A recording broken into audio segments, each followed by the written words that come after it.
The Chicago Spire was a super-tall skyscraper project at 400 N.Lake Shore Drive in Chicago, Illinois that failed financially after beginning construction. When originally proposed as the Fordham Spire in July 2005, the design had 116 stories and would have included a hotel and condominiums and been topped with a broadcast antenna mast. The design was by Spanish architect Santiago Calatrava and Chicago developer Christopher T. Carley of the Fordham Company was spearheading the project. On the 16th of March 2006, the initial design of the building passed unanimously during that day's meeting of the Chicago Plan Commission. A court ruling on the 4th of November 2014 brought to a close the original development plan and the extended litigation over the 9-year-old project. Developer Garrett Keller has signed over the property location to the project's biggest creditor, Related Midwest, who announced that they would not build the spire. Planning. The building was originally proposed as the Fordham Spire in July 2005. Chicago developer Christopher T. Carley of the Fordham Company was spearheading the project. It was to have had 116 stories and to include a hotel and condominiums and be topped by a tall broadcast antenna mast. On March 16, 2006, the initial design of the building passed unanimously during that day's meeting of the Chicago Plan Commission, and on March 23, 2006, the same happened at the city's zoning committee meeting.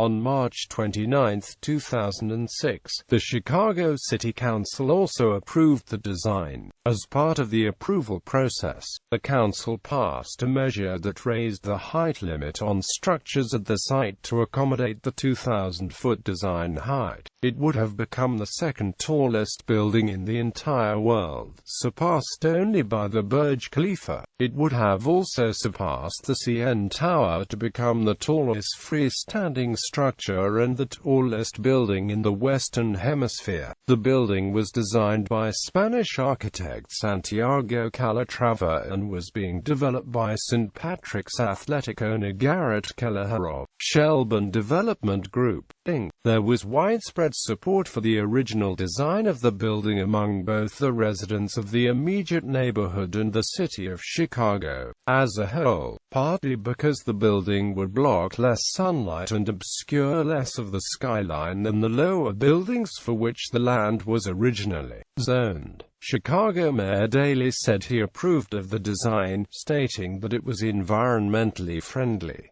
Burton F. Natteris, who was the 42nd Ward alderman when the building was announced, said, "This is a very unique opportunity for the city of Chicago. This building belongs to Chicago and should be in Chicago." Some opposition from neighborhood residents originated from concerns with increased congestion. Donald Trump immediately voiced opposition to the building, stating that the tall structure would be a target for terrorists and did not even seem to be a viable project. The opposing comment by Trump was made while he himself was developing a super-tall tower in Chicago, the Trump International Hotel and Tower. Trump's tower completed construction in January 2009, just a few blocks west of the Chicago Spire site. If the Chicago Spire had been built as planned, it would have replaced the Trump International Hotel and Tower as the tallest residential structure in the United States, and the two towers would have been in direct competition in selling residential units. Development. Initial financial problems. After several months of development in 2005, Carley failed to obtain sufficient financing for the construction of the building. Irish developer Garrett Keller, executive chairman of Shelburne Development Group, Inc., acquired the land and took over the project. It was announced that he would put up 100% of the equity, something Carley had been unable to do. He also had financial backing to acquire the land, something Carley lacked. Keller has stated he would consider using Carley's services on the development and that Carley will be paid an unspecified sum for his involvement in The deal so far. Gallagher later renamed the project Chicago Spire after shortly going by 400 N.Lake Shore Drive, as it was no longer a Fordham project. New designs. In the final quarter of 2006, Shelburne Development issued two separate press releases regarding the construction and design of the spire. A November 2006 press release stated that construction of the Chicago Spire would begin in June 2007.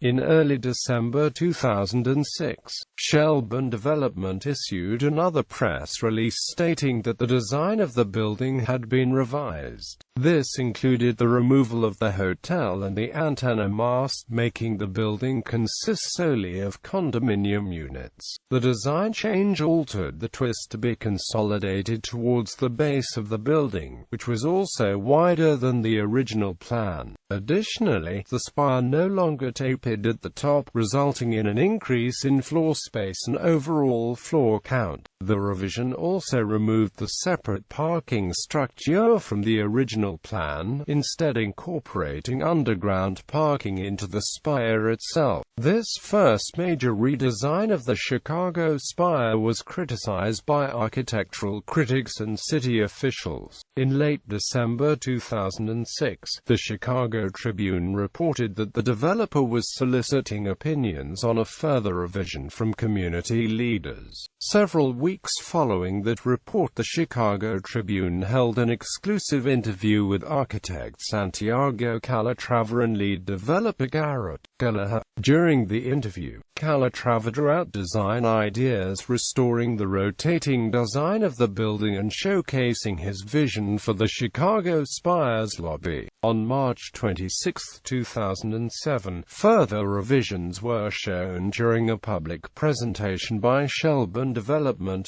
showcasing the most recent design. Approval. Following the March 26, 2007 public presentation by Shelburne Development, residents showed favorable reaction to the newest design of the Chicago Spire. The Chicago Plan Commission approved the final plans of the Chicago Spire on April 19, 2007. Chicago's Zoning Committee also approved the tower on April 26 and, on May 9, 2007, the Chicago City Council approved the final design of the Chicago Spire. Marketing. By June 2008, Shelburne had sold more than 350 of the 1,193 units, more than half of those to foreign investors in markets where certain United States Securities and Exchange Commission regulations do not apply. Shelburne announced on September 30, 2008 that the building's penthouse had been sold to Beanie Babies manufacturer Ty Warner. Gallagher offered to rent out units at a guaranteed 7.5% return to spur sales. The approach is common outside the United States, where the tower was marketed more heavily and was meant to spur sales of the smallest units, which are the most likely to be purchased as rental property investments by foreigners. Financial crisis and suspension of construction. By October 2008, the late 2000s recession was beginning to affect the project. Construction was suspended and the tower's architect, Santiago Calatrava, placed an $11.34 million lien on the construction site, stating that Gallagher had not yet paid him for his work. Within a few months, Anglo-Irish Bank, the primary lender for the project, was on the brink of financial collapse. The bank's stocks had lost nearly all of the value and Anglo-Irish Bank was facing nationalization. Due to the bank's dire financial situation, Shelburne Development was forced to suspend construction, and would eventually have to pay back the $69.5 million it had already borrowed. Additional litigation and liens threatened the project by autumn 2009. The owner of the NBC Tower in Chicago sued to evict Shelburne Development for the sales office, where extensive modeling of Chicago Spire units had been installed.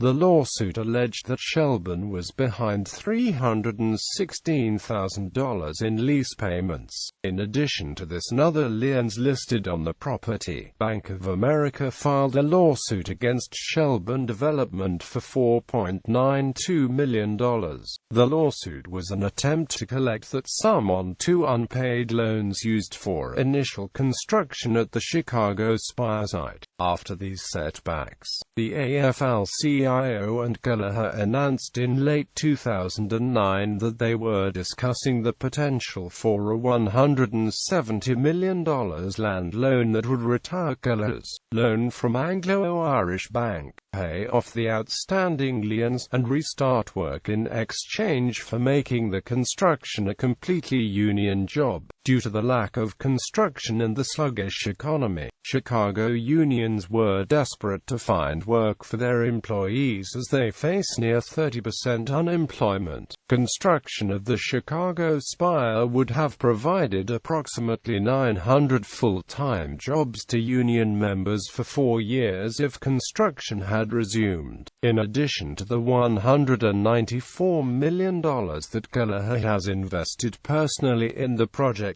already, backup financing of an unspecified amount and from an unknown source in the form of mezzanine capital and bridge loans has been guaranteed and would have kicked in automatically if the $170 million AFL-CIO loan had been secured. But within weeks of the official announcement that Kelleher was searching for union bailouts, 4 major labor union investment funds declined to offer Shelburne Development any loans. Kelleher continued to search for financing. Shelburne Development faced eviction from its offices on the 50th floor of 111 South Wacker Drive, on which Shelburne owed $27,600 in unpaid rent. Earlier in the year, the Spire's Chicago sales office had been ejected from the nearby NBC Tower. In October 2010, Anglo-Irish Bank Corp. filed a $77 million foreclosure lawsuit against Kelleher, claiming that loans made to Kelleher's development company had been in default for a year. The bank was expected to take possession of the site. By the end of the year, courts handed control of the site to a receiver, leaving the project dead. In addition, 2 Chicago firms purchased the tax lien certificates on the property. Failure of reorganization plan and end of project. In 2013, with the Chicago Spire site for sale by Ireland's National Asset Management Agency, interest resumed, drawing in at least a half-dozen offers for the property. Under the involuntary bankruptcy ruling in October 2013, Shelburne had until the end of March 2014 to obtain approval of a reorganization plan, and was considering a bid to take back control of the property, reigniting hope that the skyscraper might actually be built. In February 2014, Shelburne sought court approval to take up an offer of up to $135 million from Atlas Apartment Holdings intended to underpin the project's emergence from bankruptcy, with a deadline of August 31, 2014 for having a court-approved reorganization plan. At a hearing on March 11, 2014, Shelburne announced that it had reached agreement on a repayment plan with the project's creditors, including Related Midwest, which had bought up much of the project's debt. Assuming the project finds funding to satisfy that agreement, Atlas said that the building would be built and that Atlas would control the project,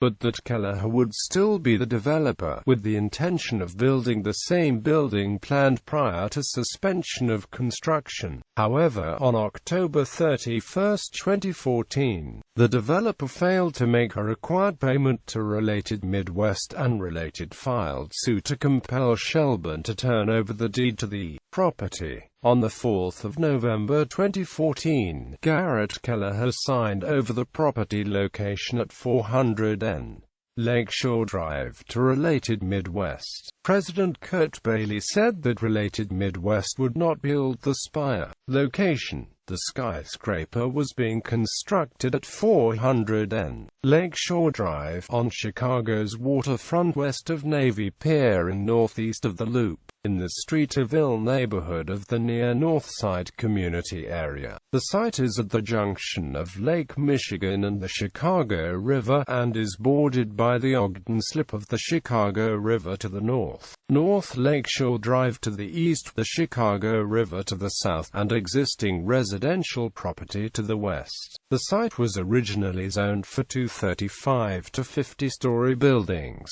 Originally, it was to be sold by a joint venture of N.R. Development Company of Chicago and J. Partners of Virginia for $64 million to Christopher Carley of the Fordham Company. After numerous short-term extensions, and later Carley's failure to obtain financing, Gallagher of Shelburne Development purchased the land instead and pledged to finance the rest of the project. Usable Park. When the project was first announced, the Fordham Company pledged almost $500,000 to assist in the development of the city's proposed Usable Park, which would adjoin the property of the Chicago Spire. Usable Park would cover 3.24 acres and a $11.4 million budget was planned for its renovation. On March 26, 2007, Shelburne pledged to pay $6 million toward the development of the park, making up the deficit left over from the city's own initial pledge of $6 million and far exceeding the Fordham CEO's initial offer. In May 2007, Shelburne's pledge jumped to $9.6 million.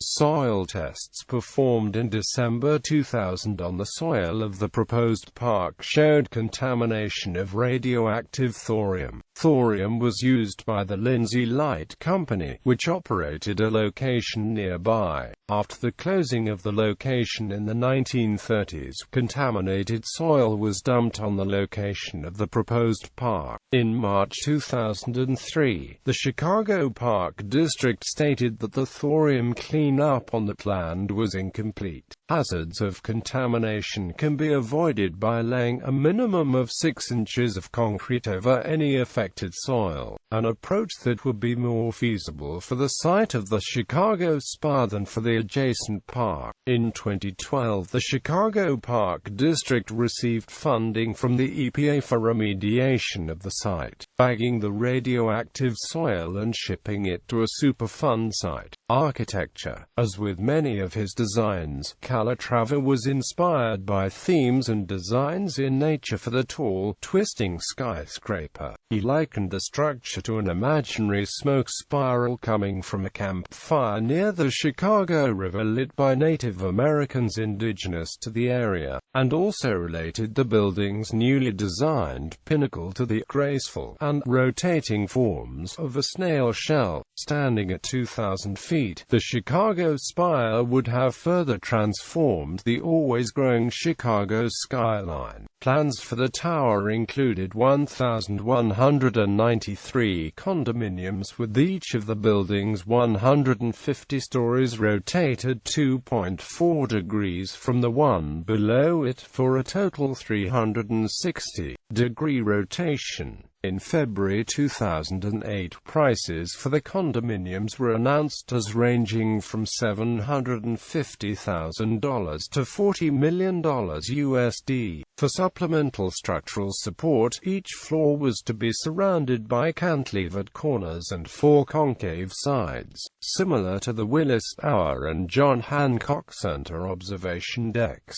The Chicago Spire design included a community room on the top floor offering residents a view of 4 U.S. states. The design for the soaring 4-story lobby of the skyscraper included translucent glass walls framed by arching, steel-reinforced concrete vaults. The building has been described as a giant drill bit by the public, and others in the media have likened it to a tall twisting tree and a blade of grass. The curved design offered two major benefits to the structure of the building. First, curved designs, such as that found in Calatrava's turning torso in Malmö, Sweden, tend to add to the strength of a structure. A similar principle has been used in the past with curved stadium roofs. In addition to structural support, the curved face of the exterior would minimize wind forces. In rectangular buildings, a fluid wind flow puts pressure on the windward face of the building, while air moves around it. A suction is applied to the leeward face. This often causes a sway in tall buildings, usually counteracted, at least partially, by stiffening the structure by using a dynamic wind damper. Since the curved design of the Chicago Spire would not completely negate wind forces, a tapering concrete core and 12 shear walls radiating from it were planned to counteract the remaining wind load. Additionally, the Chicago Spire was designed with world-class sustainable engineering practices to meet leadership in energy and environmental design goals. Recognition. Sustainable features included recycled rainwater, river water used for cooling, or nephrologically sensitive glass to protect migratory birds. Intelligent building and management systems, waste storage and recycling management, and monitored outdoor air delivery. Construction. Following the city approval, it was announced that construction of the Chicago Spire was to begin in summer 2007, with Kesson work scheduled to begin as early as June 2007. Usable Park was designated as a staging area for the construction of the tower. The sales center for the Chicago Spire opened on January 14, 2008. On September 19, 2008, a spokeswoman for the developer announced that construction was continuing on the building, but that the pace of construction would be slowed until the financial markets recovered from the subprime mortgage crisis. Keller had promised that he still had financial backing, although analysts questioned the ability of the project to survive the current economic decline. A contractor to build the building's superstructure had not yet been named. The October 1, 2008 edition of the Wall Street Journal said that the building foundation was complete and the above-ground construction would not continue until the markets recover. Underground phase. Crane parts and construction equipment arrived at the site on June 25, 2007. The following day, Shelburne Development officially announced the first construction contract. In preparation for construction, 34 concrete and steel caissons were drilled 120 feet into bedrock underground. This was completed June 25, 2008. A cofferdam with a 104 feet diameter and 78 feet depth was installed to create a work environment and would have later acted as a foundation for the building's core. Utility upgrades were planned for the surrounding neighborhood. Images